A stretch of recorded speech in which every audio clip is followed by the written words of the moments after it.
నమస్తే. తెలంగాణ రాష్ట్ర ప్రజలందరికీ తెలంగాణ ఆవిర్భావ దినోత్సవ శుభాకాంక్షలు. మనం ఈరోజు ఆవిర్భావ దినోత్సవం జరుపుకుంటున్నామంటే దాని వెనకాల ముందుగా మాట్లాడుకోవాల్సింది అమరవీరులు. దాదాపు 1200 మందికి పైగా అమరులైన తర్వాత తెలంగాణ రాష్ట్రం సిద్ధించింది. ఇక పిల్లా జిల్లా, చిన్నా చితక, ముసలి ఎవరు అని కాకుండా ప్రతి ఒక్కరు కూడా రోడ్లపైకి ఎక్కి ఎవరికి తోచిన విధంగా వారు ఉద్యమం అయితే చేసినటువంటి పరిస్థితి. ఇక మలిదశ ఉద్యమంలో ప్రధానంగా మనం మాట్లాడుకోవాల్సింది కళాకారులు. ఈ కళాకారులను ఒక వేదిక పైకి తెచ్చింది తెలంగాణ ధూమ్ధామ్. తెలంగాణ ధూమ్ధామ్ అంటేనే తెలంగాణ ఉద్యమం. అసలు తెలంగాణ ధూమ్ధామ్ లేకుండా ఉద్యమం ముందుకు సాగిందా అంటే అసలు జరగలేదనే చెప్పుకోవచ్చు. ఎందుకంటే తెలంగాణ కళాకారులు అందరూ ఒక ప్లేస్లో గుమ్మిగూడి తెలంగాణ ధూమ్ధామ్ చేపడతా ఉంటే ఉద్యమం వైపుగా ప్రజలను చైతన్యం చేసినటువంటిదే తెలంగాణ ధూమ్ధామ్. మనతో పాటుగా తెలంగాణ ధూమ్ధామ్ ఫౌండర్ అంతర్పుల నాగరాజు ఉన్నారు. అసలు తెలంగాణ ధూమ్ధామ్ ఎలా పుట్టింది, తెలంగాణ ఉద్యమంలో తెలంగాణ ధూమ్ధామ్ యొక్క పాత్ర ఏంటి అడిగి తెలుసుకుందాం. అన్న నమస్తే. ముందుగా మీకు తెలంగాణ రాష్ట్ర ఆవిర్భావ దినోత్సవ శుభాకాంక్షలు అన్న. మీకు కూడా అన్న. చాలా రోజుల తర్వాత కెమెరా ముందుకు తేవాలని ప్రయత్నాలలో భాగంగా కాలోజీ టీవీ అయితే మిమ్మల్ని కెమెరా ముందర ప్రత్యక్షం చేసింది. థ్యాంక్ యూ అన్న. తెలంగాణ ధూమ్ధామ్, తెలంగాణ ధూమ్ధామ్ అంటే మొదట గుర్తుకొచ్చేటువంటి పేర్లు రెండు అనుకుంటే దానిలో అంతర్పుల నాగరాజు పేరును ప్రముఖంగా చెప్పుకుంటూ ఉంటాం. అసలు తెలంగాణ ధూమ్ధామ్ ఎక్కడ పుట్టింది, ఎందుకు పుట్టింది? అసలు తెలంగాణ ధూమ్ధామ్ ఇందాక మీరు ఇంట్రోలో చెప్పినట్టు ఒక తెలంగాణ ఉద్యమానికి సబ్బండ వర్గాలు అందరూ కలిస్తే, అందరూ త్యాగం చేస్తేనే తెలంగాణ వచ్చిందని చెప్పినట్టు తెలంగాణ ధూమ్ధామ్ కూడా కనబడేది రెండు పేర్లు కావచ్చు, కానీ దాని వెనకాల అందరి కృషి ఉంది. దాదాపు కవి గాయకులు అందరి ఉంది. ముఖ్యంగా ఈ మట్టి ఇచ్చినటువంటి మట్టి వాసన, ఈ మట్టిలో పెరిగినటువంటి జానపదాల గుబాలింపులు ఇవన్నీ కలిస్తేనే తెలంగాణ ధూమ్ధామ్ అయింది. దానికి పురుడు పోసుకున్నది సింగరేణి పారిశ్రామిక ప్రాంతం. అప్పుడు తెలంగాణ ఉద్యమం కోసం కాకుండా జానపద జాతర అని తెలంగాణ కళల్ని ఒక వేదిక మీదకి తీసుకొచ్చే ప్రయత్నం చేసినాం. అట్లా జరుగుతున్న క్రమంలో చాలామంది వచ్చారు. ఆ వచ్చిన దాంట్లో రసమయ్య బాలకిషన్ గారు వచ్చారు, అంత్యశ్రీ గారు వచ్చారు. ఇదంతా జరుగుతున్న క్రమంలో హైదరాబాద్ రవీంద్ర భారతిలో ఒకరోజు రసమయ్య ఆని ముత్యాలు ఆవిష్కరణ అని సుద్దాల అశోక్ తేజ్ గారి క్యాసెట్ ఆవిష్కరణ పెట్టారు. అప్పుడు నా బృందంతోనే నేను వచ్చి ఆ ప్రదర్శన చేశాను. 2.5 గంటలు కేసీఆర్ గారు కనీసం మంచినీళ్ళు కూడా బయటికి లేవకుండా కూర్చొని అట్లా చూస్తూ మంత్రముగ్ధులైపోయాను. అయితే తెల్లారి మమ్మల్ని పిలిపించి ఇప్పుడు జరుగుతున్నటువంటి తెలంగాణ ఉద్యమానికి దీని అవసరం ఉంది, ఒక సాంస్కృతిక ఉద్యమంగా మలచాలి అనుకున్న రోజు దాన్ని అందరితో పాటు కలిసి ప్రయాణం చేస్తున్న క్రమంలో మొదట సంగారెడ్డిలో తెలంగాణ ధూమ్ధామ్ అనేది పేరుతోని ఒక ప్రదర్శన చేశాం. ఇదే జానపద జాతర కళారూపమే, కానీ పేరు మార్చుకున్నాం. అది కంప్లీట్ ఇది పొలిటికల్గా ఉంటుంది. సో దీనికి బలం రావడానికి దీని వెనకాల గోరెడ్డి వెంకన్న కావచ్చు, అంత్యశ్రీ గారు సలహాలు ఇచ్చేది. దీన్ని ఇలా పట్టుకపోవాలి, ఇట్లా చేస్తే ఇట్లా బాగుంటుందని. చింత సామన్న సెట్ డిజైనింగ్ చేసేది. దీనికి ఖర్చు పెట్టి ఏర్పాట్లన్నీ చేసింది కూడా సంతోష్ రెడ్డి గారు, అప్పుడు జెడ్పీ చైర్మన్ గారు ఉండే అతను. తర్వాత మినిస్టర్ అయ్యిండు, చనిపోయారు పాపం. సో ఏమో చనిపోయారా ఐడియా లేదు. సో తను ఇట్లా చాలామంది సహకారం ఉంది. అది అలా కొనసాగుతున్న క్రమంలో రాజకీయ పార్టీకి కొంత, నేను అప్పుడు రాష్ట్ర అధ్యక్షుడు సాంస్కృతిక విభాగానికి పనిచేసిన, పోతూ అది ఎక్కువ టీఆర్ఎస్ వేదికలు జరుగుతున్నా టీఆర్ఎస్ పార్టీకి సంబంధించిందని ముద్రపడ్డది. కానీ దాంట్లో అన్ని కోణాల్లో అన్ని పార్టీలకు సంబంధించిన వాళ్ళు కళాకారులంతా పాల్గొంటుండే. సో అప్పుడు కేసీఆర్ గారు కేంద్ర మంత్రిగా ఉన్నారు. ఉద్యమం 2004-06 మధ్యలో కొంచెం గ్యాప్ వస్తుంది కదా అని చెప్పేసి ఇండిపెండెంట్గానే ధూమ్ధామ్ నిర్మాణం చేయాలని పాషం యాదగిరి అన్న వీళ్ళందరితో అదై లలిత కళాతోరణంలో మళ్ళీ ఒక ప్రదర్శన పెట్టాం. పెట్టినప్పుడు అంతకు ముందు మాకు మద్దతుగా విమలక్క వాళ్ళు వచ్చి ప్రదర్శనలు చేశారు. చాలా అద్భుతమైన ప్రదర్శన. కోదర్శన్ అన్న రాసిన పాటకు వాళ్ళు ప్రదర్శన చేస్తే జనాలు ఏడిచారు. అక్కడ నుంచి రవీంద్ర భారతికి మన లలిత కళాతోరణంలో పెట్టినప్పుడు దానికి గద్దరు వస్తే బాగుంటుంది అనేది ఒక ఆలోచన. అందరు వచ్చారు, దాదాపు విమలక్క వచ్చిండ్రు, జయరాజన్ వచ్చిండ్రు, ఇట్లా అందరూ వచ్చారు కదా, తను కూడా వస్తే బాగుంటుంది అని పోయి తనని రిక్వెస్ట్ చేస్తే తను కొన్ని ప్రశ్నలు అడిగిండు. తర్వాత కూడా రసమయ్య బాలకృష్ణకి సంబంధం లేకుండా నన్ను పిలిపించుకొని ఏంటి అసలు ఎట్లా ఇది మీరు ఎక్కడ అంటే నన్ను కొంచెం నెగిటివ్గానే క్వశ్చన్ చేశాడు. మీరు అంత దూరాలకు పాలకి మోస్తారు, ఇదేంది అదేంది అనే స్టైల్లో మాట్లాడాడు. మాట్లాడితే నాకున్న జ్ఞానంతో నేను చెప్పిన అంశం మంచిది కదా అన్న, అంశం మంచిది. మీరు ఏ పార్టీకి అయితే అప్పుడు సింపథైజరో లేకుంటే పార్టీ వర్కరో, మీ పార్టీ కూడా 95లో మేము చిన్న పిల్లలు ఉన్నప్పుడు కూడా మన భూమి మనకు కావాలి, మన నీళ్లు మాకు కావాలని చెప్పిండ్రు. 95, 96 ఏరియాలో మన దగ్గర ఏబుసి ఆగన్న, మునీర్ అన్న వీళ్ళంతా కూడా జనసభను ప్రోత్సహిస్తూ వచ్చారు. మేము చిన్న పిల్లలమైనప్పటికీ తెలిసి తెలియక దాంట్లో పనిచేస్తుండేవాళ్ళం. సో మంచిదే కదా, అంశం ఎవరెత్తుకుంటేంది, అంశం అయితే మంచిదే కదా అన్న రోజు కొద్ది కొట్టి చూసిండు. నువ్వు ఎక్కడ, నీ నేపథ్యం ఏంది అదే అన్న రోజు మా నాన్నగారి నేపథ్యం అదంతా విన్నాక, అరే నువ్వు మావునిరా, నువ్వు బాగా దగ్గర అని కొంచెం దగ్గర చేసుకున్నాడు. తర్వాత తను అక్కడికి వచ్చిండు. వచ్చి ప్రోగ్రామ్ అంతా చూసినాక బాగా ఎమోషనల్ అయిపోయి, నేను ఇక జిల్లాలకు కూడా వస్తా, మీతో పాటుగా తెలంగాణ ధూమ్ధామ్తోని గద్దర్ ప్రస్థానం స్టార్ట్ అయింది అనుకోవచ్చేమో. ప్రస్థానం కాదు కదా, ఆయన రావడంతో గద్దర్ అక్కడ నుంచి తెలంగాణ ధూమ్ధాంలో పొలిటికల్ ఇంపార్టెన్స్ పెరిగింది. అప్పటిదాకా ఏదో ఆటలు పాటలు డాన్సులు వేస్తున్నారు అనేది ఏదైతే ఉందో, గద్దర్ రావడంతో ఒక జననాట్య మండలి సభలకు అప్పుడెంత ప్రాధాన్యత వచ్చిందో మళ్ళీ అంత సంతరించుకుంది. ఆయన వస్తానని ప్రకటించిన తర్వాత మాకు దగ్గరలో మంచి నాయకుడు, మాకు అభిమాన నాయకుడు, ఆయన పేరు అరవింద్ రెడ్డి గారు అని అప్పుడు ఉండే టీఆర్ఎస్ పార్టీకి. నాగరాజు నువ్వు మాట్లాడే గద్దర్ను మన శ్రీరాంపూర్లో మొట్టమొదటి ధూమ్ధాం పెడదాం, జిల్లాలకు వస్తానన్నారు కదా అన్నారు. అప్పటికి ఇంకా నిర్బంధం చాలా ప్రమాదకరంగానే ఉంది. గద్దర్తో కలిసి పనిచేయాలంటే కూడా అప్పుడు కష్టమే. ఆయన ధైర్యం చేసి పెట్టేసినాం. ఇక పెడితే దానికి వంగపండు చాలా మంది, అదొక పీపుల్స్ వార్ సభ లెక్కనే జరిగింది. కలర్ఫుల్ గా గ్రౌండ్ అంతా నిండిపోయింది ప్రగతి స్టేడియంలో. అట్లాగే దాని ప్రయాణం స్టార్ట్ అయ్యి జనంలోకి వెళ్ళిపోయింది. గద్దర్ రావడం అనేది బాగానే ఉంది. అసలు 2004లో మీరు తెలంగాణ ధూమ్ధాం ఏర్పాటు చేసినట్టుగా అనుకోవచ్చా? ఇప్పుడు 2001లో స్టార్ట్ అయింది, కానీ దాని పీక్ స్టేజ్కి పోవడానికి ఎన్ని సంవత్సరాలు పట్టింది? అసలు పట్టింది దాదాపు 9-10 ఏళ్ళు పట్టింది. 9-10 ఏళ్ళు పట్టింది. కేసీఆర్ మేము ధూమ్ధాంలు అంటే చాలా మందికి ఇంకా తెలియదు. ధూమ్ధాం అంటే 10 మంది కలిసి ఆ పేరు పెట్టుకుని ప్రదర్శన చేస్తేనే ధూమ్ధాం అనుకుంటారు. ఒకరు వాడుతా అంటే 4 డాన్స్, అది కాదు అసలు ధూమ్ధాం అంటే. అంటే అందశ్రీ గారు చెప్పిన లెక్క ప్రకారంగా చెప్పినా, ఇంకే లెక్క ప్రకారంగా చూసినా కూడా అది కాదు ధూమ్ధాం.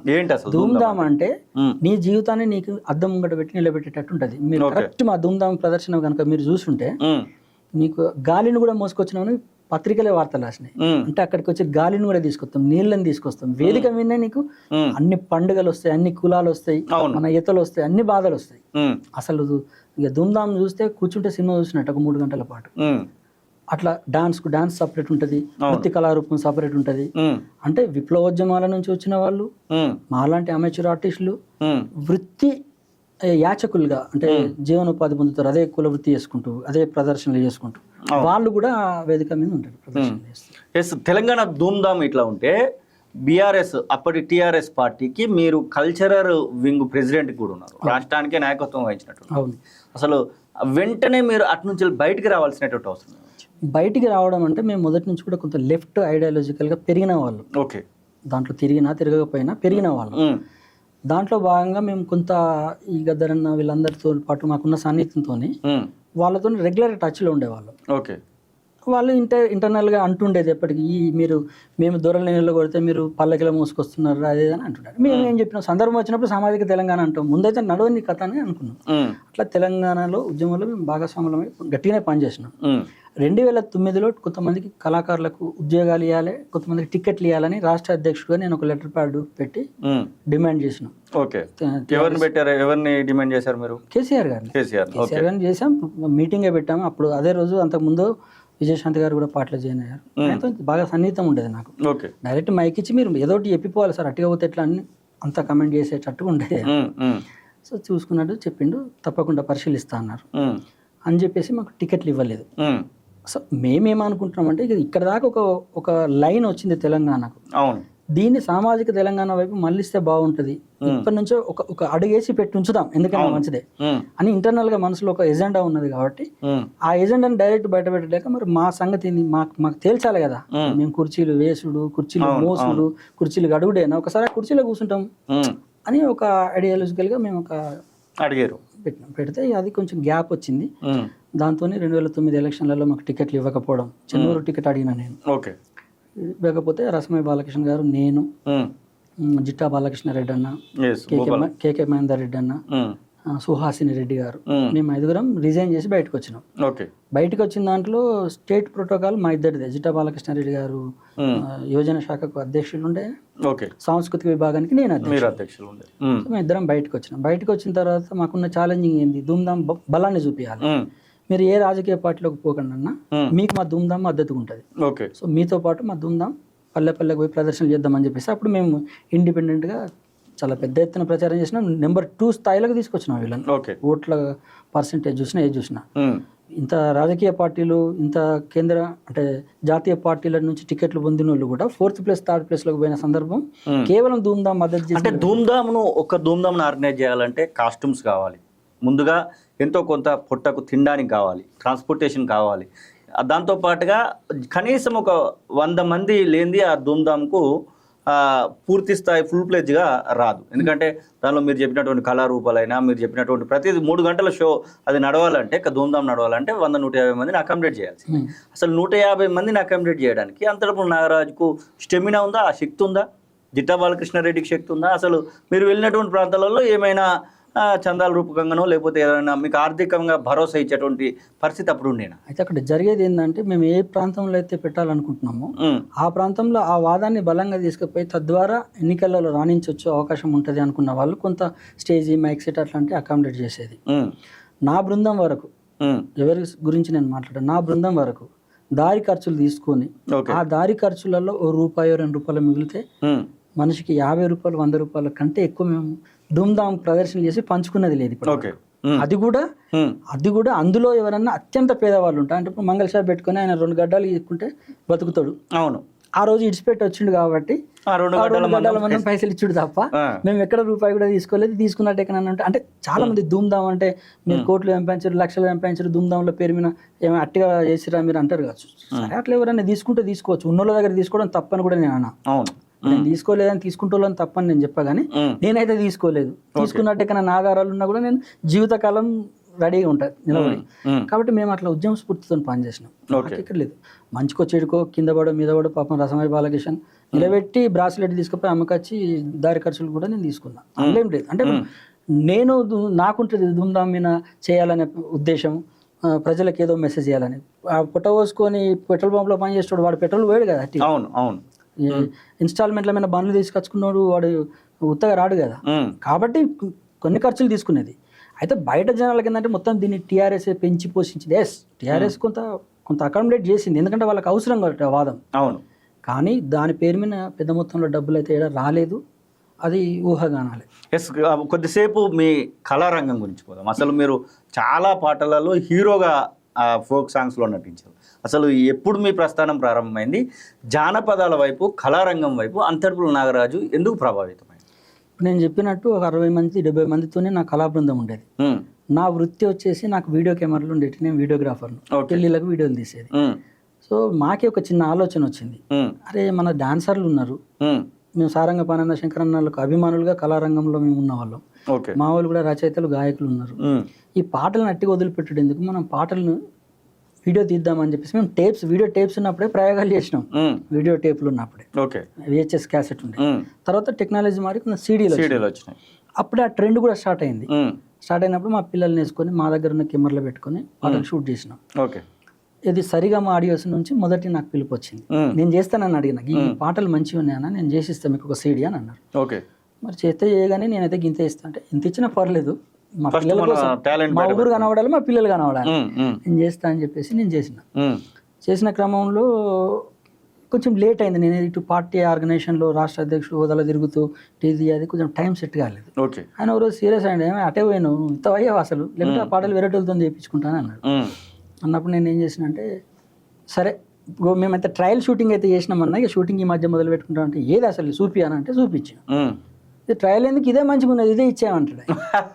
అరే ఉత్తగా నేనే కెమెరామెన్ నేనే అట్లా చేసిందంటే, లేదు సరిపోతుంది ఆయన ఇంకొక పాట చేసి ఇచ్చాయంటే, సరే ఆ ఒక్క పాటనైనా మంచిగా చేద్దామని తిరుపతి రెడ్డి అని మిత్రుడు ఉంటాడు, ఆయన కెమెరా అది పెట్టి ఓ హీరోయిన్ తీసుకొచ్చి సెట్ చేసినాం. అయితే ఆ ఒక్క పాటను మనం ఇట్లా ట్రాక్ అండ్ ట్రాలీ మంచిగా చేద్దాం అనుకున్నాను. ఇది మాటల తిరుపతి రాసిన పొద్దులు 2 పాట. తీరా ఆడికి వచ్చినాక హీరో అదంతా చూసి నాకు రెమ్యునేషన్ పెంచితేనే నేను చేస్తా, ఇంత పెద్దది చిన్నది ప్రాజెక్ట్ అనేది ఇంత పెద్దగా ఉన్నది, రెమ్యునేషన్ కావాలంటాడు. రెమ్యునేషన్ ఎక్కడ ఎడికెళ్ళి ఈ కొత్త పదం ఎడికెళ్ళి వచ్చింది ఇప్పుడు. ఇది ఏం కష్టం ఏమా పొలాల్లో అంతే ఉన్న దాంట్లో అన్నం ప్యాకెట్ తెచ్చుకుంటే ముగ్గురు ఒకటో ప్యాకెట్లో ముగ్గురు తింటోళ్ళు ముగ్గురు తింటారు, ఇద్దరు తింటోళ్ళు ఇద్దరు తింటారు. నేను సంపాదించుకుని ఆస్తి మా పొలాల్లో అట్లా. ఓకే. సో కష్టం తమ్ముడు ఇయ్యలేనని చెప్పిన అన్నవాళ్ళు నేను వెళ్ళిపోతాను అంటుపోయాను. అరే ఈ అమ్మ వీడు పోతే ఎట్లా బాబు అనుకున్నా ఆలోచిస్తున్నా. అదే టైంలో ఆయన తీసుకొచ్చిన హీరోయిన్ కూడా నువ్వు వస్తావా లేకుంటే మరి నేను వెళ్ళిపోతాను ఇష్టం అంటే ఆ అమ్మాయి కూడా వెళ్ళిపోయింది. అంతా సెట్ చేసినా ఆయనకి 2 daysలో క్యాసెట్ CD ఇస్తానని మాట ఇచ్చిన. ఏం చేయను అర్థం కాక నేనే డ్రెస్ వేసుకుని మా టీంలో మా కాగజ్ నగర్ నుంచి ఒక అమ్మాయి ఉంటుంది. ఇప్పుడు ఆమె పవన్ కళ్యాణ్ సినిమాలో కనబడుతుంది, చాలా సినిమాలో ఉంటుంది, కళ్యాణి అని. అమ్మ నువ్వు జైరా అంటే హైట్ గిట్ ఉంటుంది, నువ్వు జైరా అని వాళ్ళు మీ ఇష్టం మాస్టర్ అంది. సో అక్కడ ఉన్న కాస్ట్యూమ్స్ అడ్జస్ట్ చేసుకొని చేసిన. ఇంకొక దాంట్లో ఒక పాటలో జస్ట్ చిన్నగా బిట్ కనబడుతుంది నేను. ఇది చేస్తున్న సమయంలోనే సూర్యచంద్ర ఆడియోస్ ఆంజనేయులు గారు ఒక ఆల్బమ్ చేయమని నాకు క్యాసెట్లు ఇచ్చిండు. ఇది కొంచెం ఆయన రఫ్గా చేసిందని చూసి అగో నువ్వు ఓన్లీ డైరెక్షన్ చేస్తానంటాను, నాకు అందులో 2 పాటలకు నాకు కూడా 2 పాటలకు ఉండాలా అన్నాడు. ఏం చేయాలి నేను, నాకు 2 కాదు 3 ఉండాలి, 6 పాటలు చేసినా మంచిదే అంటే సరే అని చెప్పేసి అప్పుడు పున్నాపు వెన్నెల ఎర్ర చీర కట్టుకొని ఇట్లా నేను దాని మొత్తానికి డైరెక్షన్ కమ్ హీరో అయిపోయింది చేసిన. వాస్తవానికి కెమెరా ముందుకు రావాలంటే భయం నాకు, కెమెరా వెనుక ఉండగలుగుతా కానీ ఇప్పుడు అందుకే ఇంటర్వ్యూలకు వీటికి తప్పించుకుంటుంటాను నేను. సో అట్లా నేను చేయాల్సి వచ్చింది. మీరు బయటకు వచ్చిన తర్వాత కేసీఆర్ నుంచి పిలుపు ఏం రాలేదా? కేసీఆర్ కానివ్వండి, బీఆర్ఎస్ పార్టీ వాళ్ళకి కానివ్వండి, మీరు 5-6 బయటకు వచ్చినారు, జిల్లా బాలకృష్ణారెడ్డి, కేకే మహేందర్ రెడ్డి, మీరు పిలిచిర్రు, అప్పుడు పిలిచిర్రు, ఆ టైంలో బాగానే పిలిచిర్రు. కేసీఆర్ గారు భార్య కూడా పాపం ఫోన్ చేసి రిక్వెస్ట్ చేసి, కర్ణ ప్రభాకర్ కూడా ఆయన కూడా ఫోన్ చేసి మీరు వాళ్ళకి వరకు మద్దతు చేసుకుంటే చేసుకోరు కానీ మళ్ళా అప్పుడు ఆయన మహబూబ్ నగర్ ఎంపీగా చేస్తున్నాడు, ఈ ఏరియాలో ఎందుకు ధూమ్ధాం పెడుతుర్రు అంటే మీరు కేసీఆర్ని టార్గెట్ చేస్తున్నారా, మీ ఉద్దేశం అది కాదు కదా, మా వాళ్ళనే గెలిపించుకుంటాం అన్నారు కదా అదే అని అన్నారు. తర్వాత సిరిసిల్లలో కూడా చేయొద్దని, సిరిసిల్లలో లిటరల్గా శోభమ్మ గారు బిడ్డ మీరు ఏమైనా ఉంటే నాయన మీద కొట్లాడరు కానీ ఆయన మీద అమెరికా నుంచి కొత్తగా వచ్చిండు, ఆయన మీద చేయకుండా నేను నాతో మాట్లాడింది రసమే బాలకృష్ణ అట్లనే. కానీ మేము అప్పుడు ఫ్లోలో మాకు కేకే మహేందర్ రెడ్డి అంటే వ్యక్తిగతంగా అభిమానం ఇప్పటికి కూడా, మంచోడు, వెనక ముందు చూసే మనిషి కాదు, ఏదన్నా ఖర్చు పెట్టే రకం, నలుగురి కోసం సాయం చేసే రకం అన్నాడు. సో అసలు మంచి మనిషి మనం డిసప్పాయింట్ చేయొద్దు, చేయాల్సిందని చెప్పేసి గట్టిగానే తీసుకున్నాం. మొదటి కొబ్బరికాయ నేనే కొట్టిన ధూమ్ధాంకు, తిరుగుబాటు ధూమ్ధాంకు మొదటి కొబ్బరికాయ కొట్టింది నేనే, కొబ్బరికాయ కొట్టి స్టార్ట్ చేసిన నేను.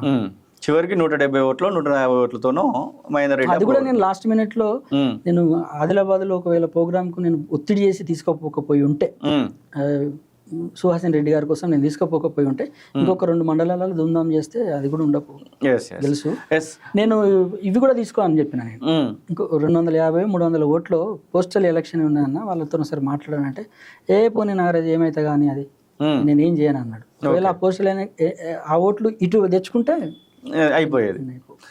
ఇప్పుడు మీరు డైరెక్షన్ అక్కడ చేయడమే కాదు, జైబోలో తెలంగాణ సినిమాలో కూడా డైరెక్షన్ చేసినట్టుగా పేర్లలో కూడా కనబడుతూ ఉంటుంది. అసలు జైబోలో తెలంగాణలో గద్దర్ పాటకి అంతర్పుల నాగరాజే ఉన్నాడు అని అంటే దానికి సమాధానం ఏంటి? వాస్తవమే, కాకపోతే ఏంటంటే టెక్నికల్గా నా పేరేం రాదు దాంట్లో, ఎందుకంటే దానికి కార్డు ఉండాలి, అట్లాంటి టెక్నికల్ ప్రాబ్లమ్స్ ఉంటాయి. సినిమాను అప్పుడే ఆపుదామని రకరకాల ప్రయత్నాలు చేసిండు.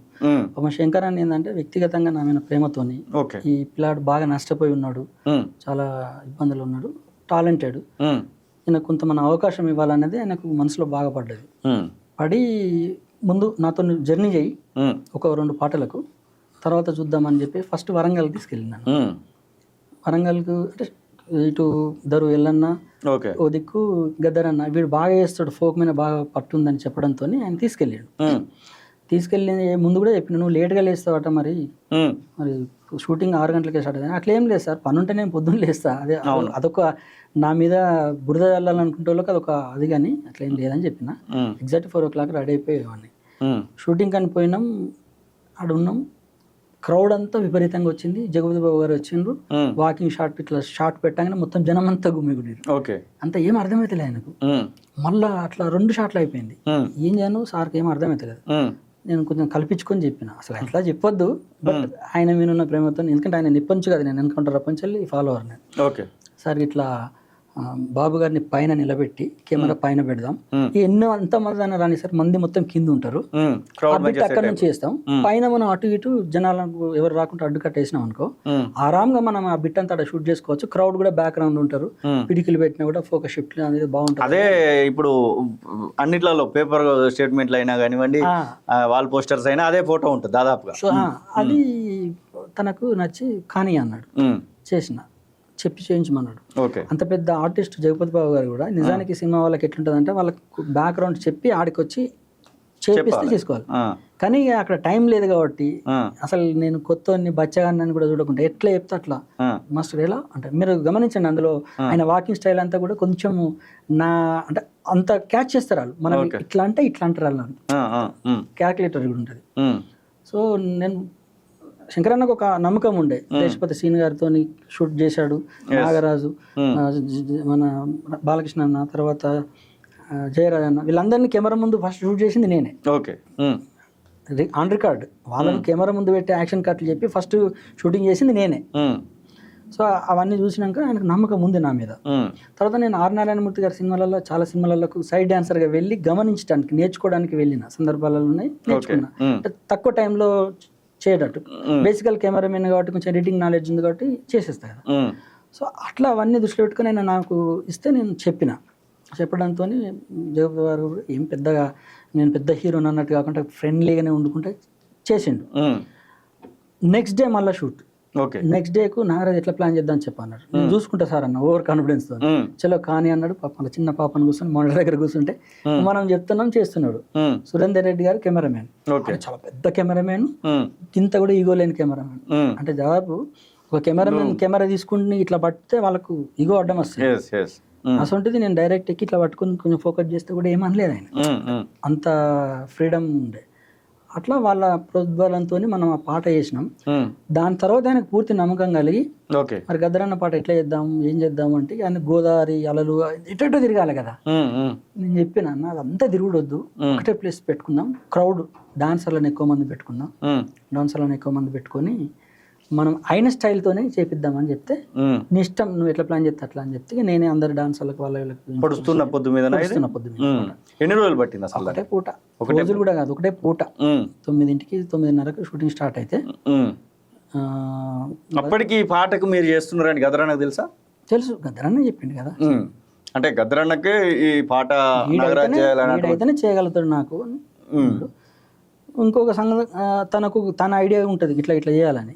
టెక్నికల్గా ఇప్పుడు భూమి మీద పడుకొని ఇట్లా చేయాలని అంటే శంకరన్నకి ఏం చేయాలని అర్థమే తెలియదు. అది ముందు ప్లాన్ చేసుకుంటే పోయి అవి కెమెరా పెట్టి పైన అద్దం పెట్టి చేస్తారు కదా. మళ్ళీ ఆయన వినకపోతే మళ్ళీ నేను పోయి అట్లా కాదు ఇట్లా నన్ను సందాయిస్తే ఓకే అన్నట్టు చెప్పిండు. సో అదొక అట్లా నేను ఆ సినిమాకి పని చేయాల్సి వచ్చింది. తర్వాత జగపతి బాబు గారు ఇందాక చెప్పినట్టు 3rd డే షూటింగ్ రోజు ఆయన ఎంట్రీ షాట్ తీయాలి. ఎట్లా నాగరాజ్ కొద్దిగా రిచ్ ఉండాలి. జనాలేమో మా ఊరికి రా అంటారు, వాళ్ళ చుట్టాలని 10 మంది పట్టుకొచ్చి పెడుతున్నారు. నేను చూసుకుంటాం రమ్మంటున్నారు, 500 మంది వస్తారు, 1000 మంది వస్తారంటారు. ఆడికి పోయినాక 5 ఉంటలేరు, 10 మంది ఉంటలేరు. సో ఎట్లా మరి ఏంది ఇది అని అంటే నేను చెప్పిన, నాకు తెలిసిన కళాకారులు సార్, డప్పు ఒగ్గుడోళ్ళు వాళ్ళు ఉన్నారు, దాని ఖర్చులు ఇస్తే వాళ్ళు వచ్చి మీకు పని చేస్తారంటే మరి వస్తారా అంటే 7:30 ఈవినింగ్ 7:30కి చెప్పిన, వాళ్ళు తెల్లారి 6 o'clock మార్నింగ్ ఉండాలి. అప్పటికే మీరు ధూమ్ధామ్తో లింక్ అప్ అంతుంది కాబట్టి పిలిపిమంటే పిలిపించి మొత్తం ఫార్మేషన్ తయారు చేసి అదంతా సెటప్ చేసి పెట్టిన. మేము కలిసి వెళ్ళిపోయి టిఫిన్ చేసి అడిగి పోయినాం. అసలు అన్నకు ఒక ఆ కళ్ళలో నేను చూసిన ఇట్లా నన్ను సంతోషంగా కృతజ్ఞతతో నా ముఖం ఇట్లా చూసిండు. అట్లా గుట్టతో మీరు ఎంట్రీ సినిమాలో ఎంట్రీ షాట్ అయింది. అక్కడి నుంచి ఆయనకు నా మీద కాన్ఫిడెన్స్ కలిగింది. ఆయన ఇప్పటికి కూడా ఏదైనా ఉంటే సలహాలు ఇస్తుంటాడు, దేనికైనా కూడా గురువు అన్నట్టు. నాకు అన్నట్టు కాసేపు తెలంగాణ ఉద్యమం వైపు వెళ్దాం. తెలంగాణ ఉద్యమంలో అరే నేను ఈ ఉద్యమం వైపుగా రాకుండా నా కెరీర్ ఏదో నేను చూసుకుంటే బాగుంటుంది అనేటువంటి క్షణాలు ఎప్పుడన్నా మీకు అనిపించినాయి? చాలాసార్లు అనిపించినాయి, ఇప్పటికి కూడా అనిపిస్తూనే ఉంటుంది. మంచి మా నాన్న సింగర్ అయిన ఎంప్లాయీ, ఆయన వాళ్ళ నాన్న కూడా సింగర్ అయిన ఎంప్లాయీ. అంటే మా తాత జాబ్ మా నాన్నకు వస్తే మా నాన్న నాకు పెట్టించిండు. అది అప్పటికి నేను పీజీ పూర్తి చేసి ఉన్నా, జర్నలిజం పూర్తి అయింది. సో నేను అప్పుడు కనుక మెడికల్ అన్ఫిట్ మా నాన్న కాబట్టి కొడుకులకు సూటబుల్ జాబ్ ఇవ్వాలని ఉంటుంది అన్నట్టు. నేను ఆ జాబ్ కనుక చేసి ఉంటే ఈ సర్టిఫికెట్తోని నాకు సూటబుల్ జాబ్ ఇస్తే నేను అప్పుడు వెల్ఫేర్ ఆఫీసర్ అయ్యేవాడిని. ఆ తర్వాత జిఎం లెవెల్ ఉండేదేమో. పర్సనల్ ఆఫీసర్ దాకా పోతున్నాను ఇప్పుడు. అంటే 2.5 లక్షలు 3 లక్షలు జీతగాని నేను. ఓకే. కేవలం తెలంగాణ మీద ఉన్న పిచ్చితోని దాన్ని వదిలిపెట్టేసిన నేను. ఓకే. లిటరల్గా ఇట్లా వదిలేసిన. మీరు ధూమ్ధామ్ మొదలు పెట్టేటప్పుడు తెలంగాణ ఉద్యమం కోసం మీరు 2001లో ధూమ్ధామ్ మొదలు పెట్టేటప్పుడు మీరు సింగరేణి ఉద్యోగైనా? లేదు 2000 సంవత్సరంలో వదిలేసిన. అంటే అప్పుడే అంటుకుంటాను. అప్పటికి నేను తెలంగాణ కళావేదిక అని ఒక మ్యాగజైన్ నడిపించేది నేను, మాసపత్రిక పత్రిక నడిపిస్తుండేవాడిని. జర్నలిజంలో సిటీ కేబుల్ విలేకరుగా, ఈటీవీ విలేకరుగా ఇట్లా కొంత కొంత పెద్దలు మాకు అక్కడ రాగన్న అని, నాగేశ్వరరావు సార్ అని, కొత్త వెంకటేశ్వర సార్ అని, రామరెడ్డి గారు అని, ఇట్లా మునీరన్న ద్వారా పరిచయమైన వీళ్ళందరి ప్రతిఫలంతో జర్నలిస్ట్గా కొనసాగుతుండేవాడిని. అప్పుడు 2014 వరకు, 2009 నుంచి 14 వరకు అసలు తెలంగాణ ఉద్యమం అంటే పీక్ టైం. ఇంకా చాలామంది చనిపోతూ వచ్చారు, ఆత్మ బలిదానాలు చేసుకుంటూ వచ్చారు, కొంతమంది ఆత్మహత్య యత్నాలు చేసుకున్నారు. ఒకవైపు అటు ఆంధ్ర పాలకులకు సంబంధించినటువంటి విషయంలో వ్యతిరేకత వస్తూ వచ్చింది. డిసెంబర్ 9, 2009 ప్రకటన వస్తే అది ఇంప్లిమెంట్ అవ్వడానికి జూన్ 2, 2014 దానికి అయింది. ఈ మధ్యకాలంలో అసలు మీ యొక్క ప్రయాణం ఎట్లా సాగింది? ఈ మధ్యకాలంలో ఎన్ని ధూమ్ధాములు మీరు ప్రదర్శించి ఉండొచ్చు? తెలంగాణ రాష్ట్ర వ్యాప్తంగా మీరు పోయినటువంటి గ్రామాల గురించి ఏమైనా మాట్లాడుకోవాలనుకుంటే? ఇవి లేవు, అవి పోని గ్రామం లేదు. ఓకే. అసలు బొగ్గుబాయిలో మొదలై బొంబాయికి పోయొచ్చినాం, దుబాయ్కి పోయొచ్చినాం ధూమ్ధామ్గానే. ఓకే. తెలంగాణ గ్రామంలో ఫలానా బస్తీ అనేది ఏదన్నా కొత్తగా ఈ మధ్య ఏర్పాటు చేస్తే చెప్పలేం కానీ గల్లీ గల్లీ తిరిగినాం. అంటే ఈ బస్తీలో మేము ప్రదర్శన చేయలేదని ఏ బస్తీ ఉండదుగా, మాక్సిమం చేసినాం. ఓకే. మేము బస్ యాత్ర చేస్తే రోజుకు 10 ప్రదర్శనలు చేసేది. 10, 5, 6, 7, 50 మంది బస్సులో పోయిందంటే తిండేది తినేదో, ఏడ వండేదో, ఏడుండేదో అది అది అవన్నీ ఊహించుకుంటే ఆశ్చర్యం అనిపిస్తుంది. ధూమ్ధాములు చేసినప్పుడు అయితే స్టార్టింగ్ దశలో డీసీఎం వ్యాన్లలో పోయేది మా పొలాలను తీసుకొని. 2-3 సార్లు రోడ్డు దిగి మళ్ళీ ఎక్కినాయి నిద్రలేక. మేము ఆ విషయాన్ని కూడా బయటకు తెలియదు, ఎందుకంటే తెలిస్తే వాళ్ళు భయపడతారు, వాళ్ళ పేరెంట్స్ భయపడతారు, మళ్ళీ రానియారు. అవును. అట్లా మేమేం తిరిగిన గ్రామం లేదు. దాదాపుగా అందరూ నన్ను గుర్తుపడతారు కూడా ధూమ్ధామ్గా. చూడసక్కని తల్లి పాట అంటే వీళ్ళు నాగరాజు అని అంటారు. నేను పాడలే చేయలేదు కానీ నాన్నటి నుంచి వచ్చిన నా పాటే అంటారు అది. అవును అవును అవును. 2014 జూన్ 2 తెలంగాణ ఆవిర్భావ దినోత్సవం. ఆ రోజు నేను 2001 నుంచి తెలంగాణ కోసం కష్టపడితే ఈరోజు తెలంగాణ వచ్చింది. ఆ రోజు మీ పరిస్థితి ఏంటి?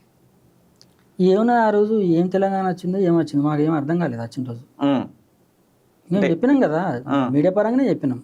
ఇంకా వచ్చినట్టు అనిపిస్తలేదా నన్ను? మొన్న అనిపిస్తుంది, మొన్న జర ప్రజాపాలన వచ్చినాక అనిపిస్తుంది తెలంగాణ వచ్చినట్టు. ఓకే. అంతకుముందు తెలంగాణ ఎందుకు వచ్చింది? తెలంగాణ ఉద్యమం అంటేనే ఆత్మగౌరవ పోరాటం ఇది. 69 నుంచి చూసుకుంటే ఇక్కడ నుంచి కూడా మా పాలన మాకు కావాలి, మా బతుకు మాకు కావాలి, మాకు మేము స్వతహాగా బతకాలి. అందులో మేము సింగరేణి ప్రాంతం నుంచి వచ్చినాం. సెల్ఫ్ రెస్పెక్ట్ ఎక్కువ ఉంటుంది అక్కడ. మేము కొట్లాడి తెచ్చుకుంటే తెలంగాణలో గివన్నీ వస్తాయి అనుకుంటే మళ్ళీ పోయి బానిసలుగా బతకాలంటే మేము ఎందుకు బతుకుతాం? కష్టం అనిపించింది. దానికి తోడు ఆర్థిక పరిస్థితులు, అవమానాలు, తోటోళ్లను విడదీసి పాలించే నాయకత్వము, కలుద్దామంటే టైం ఇవ్వకపోవడం చాలా భయంకరంగా ఉండే. బాధ అనిపించింది. తర్వాత మేము అగనెస్ట్గానే ఉన్నాం, టీఆర్ఎస్ పార్టీకి అగనెస్ట్గానే ఉంటుంది. లాస్ట్ మినిట్లో మొన్న 2019 ఎలక్షన్ అప్పుడు కూడా నేను నామినేషన్ వేసాను. అప్పుడున్న పరిస్థితుల వల్ల ఇక బాలకృష్ణ మన ఇంటికి వచ్చి బ్రతిమలాడి రమ్మంటే సరే, చుట్టూన్న వాళ్ళందరూ కూడా అన్న ఎంతకాలం కొట్లాడదాం, ఎందుకు తీయన్న, మనం ఎవరి కోసం కొట్లాడదాం అనుకున్నాం, వాళ్ళే మన కొట్లాటని తీసుకోవడానికి. అప్పుడు కాంగ్రెస్ పార్టీ కోసం మేము ఫైట్ చేద్దామని ట్రై చేస్తే వాళ్ళకు పట్టింపు లేకుండా ఒక దామోదర నరసింహ గారితో మాత్రమే నాకు అటాచ్మెంట్ ఉండే. బట్టి గారికి కూడా కలిసినా కూడా వాళ్ళకు మనం నేను ఎక్స్పోజర్ కాదు కదా, అంత మీడియా ముందుకు కనబడదు. నేను తెర వెనుకుంటే డైరెక్టర్, నేను ఎందుకు తెలుసా? సో ఇక వదిలేసుకుని పోనీ అనుకుని జాయిన్ అయినాం. జాయిన్ అయిన తర్వాత కొద్ది రోజులు ఎంత ఘోరం అంటే నాకు నా మెడలో బాలకృష్ణ కండువ కప్పిండు. కానీ కండువలు నా మెడలో కేసీఆర్ కూడా కప్పలేదు. కారణం ఏంటంటే కండువలు ప్రింట్ అయినప్పుడు ఈ విషయం మీరు ఇన్నయ్య గారిని అడిగితే చెప్తారు. ఆ కండువలు మోసుకొచ్చింది నా వెహికల్ అని తెచ్చినాక వేసుకొని చూద్దామని మాకు మేము వేసుకున్నాం తప్ప మా మెడలో ఎవరు కండువ వేయలేదు. అప్పుడు ఉన్నటువంటి పరిస్థితి. తర్వాత మళ్ళీ మనోడు వేసిండు ఏ పెట్రోల్ ఏదో పేరుకి అట్లా ఉంచుకున్నాడు కొద్ది రోజులు. చిన్న లోకల్లో చిన్న, నేను అప్పటికి కూడా చెప్పిన, నేను మందవారి పరిధి కానీ నీకోసం పనిచేస్తానని చెప్పిన. ఆయన గెలుపు కోసం చివరి వరకు కూడా నేను ప్రయత్నం చేసిన. ఎందుకంటే మనము నమ్ముకొని మనిషి దగ్గర ఉండి ఇంకో మనిషితో పనిచేయడం అది తప్పు పద్ధతి అవుతుంది. ఈయన చెప్పినా ఇనుడు లేదు. ఆయనకు ఒక అభద్రతా భావం ఏర్పడ్డదో మరి ఎవరైనా రాంగ్ ఫీడింగ్ ఇచ్చినో తెలియదు. వీడెంత బచ్చగాడు అని చెప్పినారో నాకు తెలియదు. కానీ నేను ఒక బుక్లెట్ చేస్తానన్నా పట్టించుకోలేదు, ఫలానా కలుద్దామన్నా పట్టించుకోలేదు. పట్టించుకున్నప్పుడు మనం ఏం చేస్తాం, సబ్ట్ అయిపోయినాం. అట్లాగని చెప్పి మళ్ళీ ప్రత్యర్థికి ఏం పని చేయలేదు. కానీ ఆయనకు సిన్సియర్ చెప్పిన అన్న నేను నీ పార్టీలకు జాయిన్ అయినా కదా, మందమరిలో నన్న ప్రోగ్రామ్ పెట్టేవాడన్న మినిస్టర్ వచ్చినప్పుడు నా ప్రదర్శన పెట్టి మా పిల్లలు ఉన్నారు వాళ్ళకు ఉపాధి దొరుకుతుంది, అవును చూద్దాం అనుకుంటా సాయి చందునో వాళ్ళనో వీళ్ళనో పట్టుకొచ్చి ప్రదర్శన చేయించేది. ఇక నేను అట్లా చూసి అడిగిన మరి నన్ను వేరే వాళ్ళు పిలుస్తున్నారు పొమ్మంటావా అని అంటే పోయే కనబడకుండా చేసుకోపోమన్నాడు. బట్ గారు పిలిస్తే పోయినా, భారత్ జోడో యాత్ర బ్రహ్మాండంగా చేసిన, అట్లా చాలా ప్రోగ్రాంలు చేసుకుంటూ వచ్చిన. ఓకే. సో అది నయమైంది నాకు. కాంగ్రెస్ పార్టీకి మీరు పనిచేసినామని ఇప్పుడు చెప్తూనే ఉన్నారు. కాంగ్రెస్ పార్టీ ఇప్పుడు అధికారంలోకి వచ్చింది, ప్రజాపాలన ఇక్కడ నడుస్తూ ఉంది. రేవంత్ రెడ్డి ముఖ్యమంత్రి, బట్టి విక్రమార్క డిప్యూటీ సీఎం, మీరు చెప్పినటువంటి దామోదర్ రాయ నరసింహ వైద్య ఆరోగ్య శాఖ మంత్రి, ఇట్లా చాలామంది మీకు సంబంధించినటువంటి వాళ్ళే కనబడుతున్నారు. ఒక తెలంగాణ ఉద్యమకారుడిగా మీరేమైనా సిఫారసు చేసుకున్నారా? నాకు ఏదైనా ఇవ్వండి అనో, లేకపోతే నన్ను గుర్తించండి అనో, ఇట్లాంటి సిఫారసు ఏమైనా చేసుకునేటువంటి ప్రయత్నం జరిగిందా ప్రజాపాలనలో? కాంగ్రెస్ పార్టీలో సిఫారసు చేసుకుంటే పనులు కావు. ఓకే. దమ్మున్నదంటే వాళ్ళే గుర్తింపు చేసి ఇస్తారు. మనం అక్కడికి వస్తాం అనుకుంటే పిలుస్తారు. మేము ఈ మధ్య ఒకటి రైజింగ్ తెలంగాణని 10 జిల్లాలు అంటే ఉమ్మడి 10 జిల్లాలలో ప్రదర్శన చేసి వచ్చిన నేను. ఓకే. పిలిచి ప్రదర్శన ఇచ్చారు. మేము ప్రదర్శన చేసిన కాడ కూడా అద్భుతమైన రిజల్ట్. కలెక్టర్లు కూడా పిలిపించుకొని మళ్ళీ చాలా అద్భుతంగా చేసినాం. అసలు గవర్నమెంట్కు అనుకూలంగా ఇట్లాంటి ప్రోగ్రామ్ మేము ఎప్పుడు చూడలేదని సర్టిఫికేట్ ఇచ్చాము చెప్పారు వాళ్ళు. ఓకే. అది పిలిచి వాళ్ళు ఇచ్చిన గౌరవం కదా. జూన్ 2కు పోయినసారి ట్యాంక్ బండ్ మీద వేదిక మీద చూస్తే నాగరాజు బృందం ప్రోగ్రామ్ కంపల్సరీ పెట్టమని చెప్పేసి ముఖ్యమంత్రి గారే పిలిచి పెట్టడం.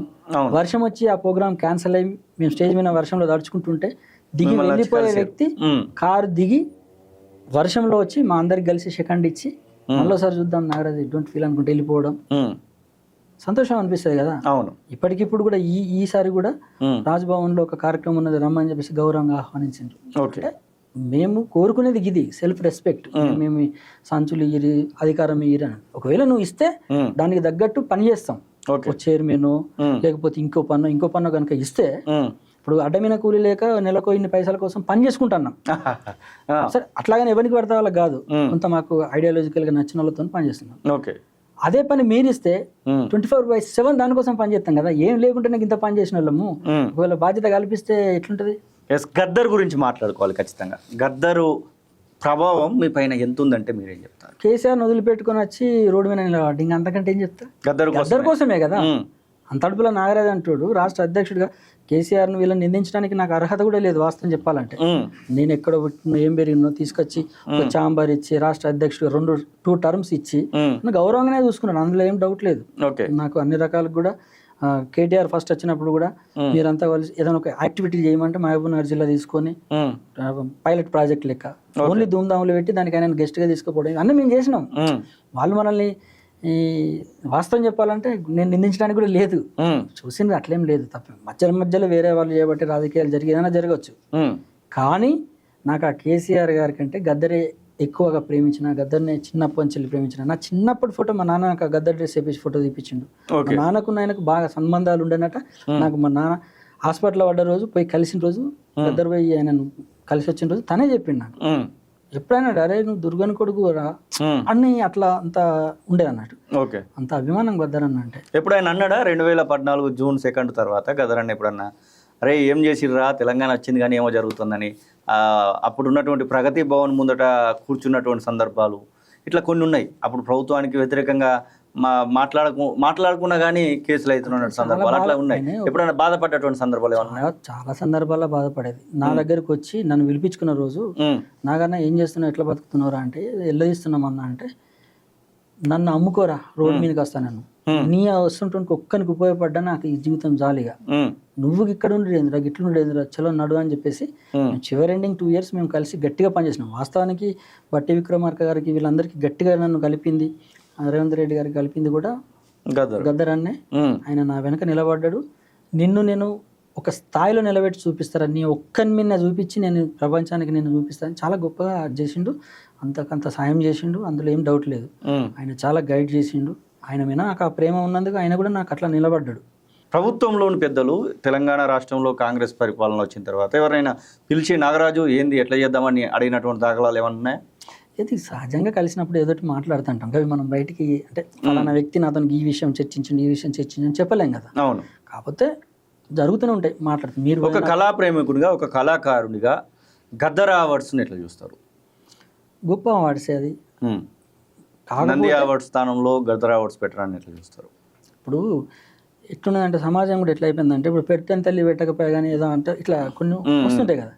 14 ఏళ్ళ నుంచి అసలు అవార్డ్సే పెట్టినప్పుడు అవును. ఇప్పుడు ఒకటి పెట్టిర్రు, పెట్టినప్పుడు దానికి ఇట్లా కాదు అట్లా కాదు ఎందుకు, ఒకవేళ ఏమన్నా అటు ఇటు ఎస్ జ్యూరీ తప్పు చేయొచ్చు, ఇవ్వాల్సిన వాళ్ళకి ఇవ్వకపోవచ్చు. మన తెలంగాణ బిడ్డలు చాలా మంది ఉన్నారు, వాళ్ళని ఇవన్నీ అయిపోదు కదా, మొదలైందే ఇప్పుడు కదా. అవును, ఏమన్నా సమస్యలు ఉంటే మళ్ళీ మార్చుకుందాం, కానీ అదైతే జరగనివ్వండి అంటారా? ఇప్పుడు ఇట్లా అంటే నేను చెప్తున్న జనరల్ విషయము, 9 ఏళ్ళు పాలించిండ్రు, ఎన్నో ఇస్తామన్నారు, ఇయ్యలేదు, దాని గురించి ఎవరు మాట్లాడాడు. ఈ సంవత్సరం పూర్తి కాలేదు పాపం, ఇది అన్నారు అదన్నారు ఏమైందని అంటారు. అరే ఈ చైతన్యం మరి అప్పుడేమైంది? అవును, ఈ చైతన్యం అప్పుడేమైంది? అప్పుడు ఒక ఇంటి పార్టీ ఏమన్నంటే తెల్లారితే నీ సంగతి ఏదో చెప్తారనే భయం ఉంటుంది. ఇప్పుడు 3-4 ఇండ్లు ఉన్నాయి కదా, ఈ ఇంటికి అంటే నిన్న అనలేదా. సో ఏదన్నా కొంచెం ఓపికతో చూస్తే అయితే గద్దర్ అవార్డ్స్ అద్భుతమైన ఆలోచన, అది దానిని ప్రాపర్ లైన్లో తీసుకుపోవడానికి కొంత టైం పట్టవచ్చు. అవును, ఇమ్మీడియట్గా పెట్టంగానే వీళ్ళకి ఇవ్వాలి. ఎస్ గద్దర్ అవార్డు అంటే అశ్లీలానికి రాదు, కాబట్టి మనం ఈ అవార్డు పోవాలంటే అశ్లీలత లేని సినిమా తీయాలని రేపు మార్పు వస్తుంది కావచ్చు. గద్దర్ అంటేనే మార్పు కదా. అవును, రేపు చెట్లు నరికినోనికి ఇచ్చిర్రు అబ్బాయి గద్దర్ అవార్డు ఆయన బ్లేమ్ చేసిరంటే ఎస్ రేపు చెట్లు నాటమని తీస్తారు కావచ్చు సినిమా ఇంకోటి. అవును, సో మన ఇప్పుడు మనం చూసే దృష్టిని బట్టి ఉంటుంది. దాన్ని నెగిటివ్గా చూస్తే నెగిటివ్గానే 100 చెప్పచ్చు, అవును, పాజిటివ్గా చూస్తే పాజిటివ్ కూడా 100 చెప్పచ్చు. ఓకే, థ్యాంక్ యూ అంతర్పుల నాగరాజు అన్న. ఇది అంతర్పుల నాగరాజు తెలంగాణ ఉద్యమంలో తన యొక్క పాత్రను వివరిస్తూ ఇక తెలంగాణ ధూమ్ధామ్కి సంబంధించినటువంటి విషయంలో ఏం జరిగింది, ఇక అప్పటి టీఆర్ఎస్ పార్టీతో ఉన్నటువంటి సంబంధాలను చెప్తున్నాయి, ఇక గద్దర్ అలాగే తెలంగాణ ఉద్యమకారులు ప్రస్తుతం ఉన్నటువంటి ప్రజాపాలన అన్నింటి మీద కూడా క్లుప్తంగా వారి యొక్క వివరణ అయితే చూస్తూ ఉన్నాం.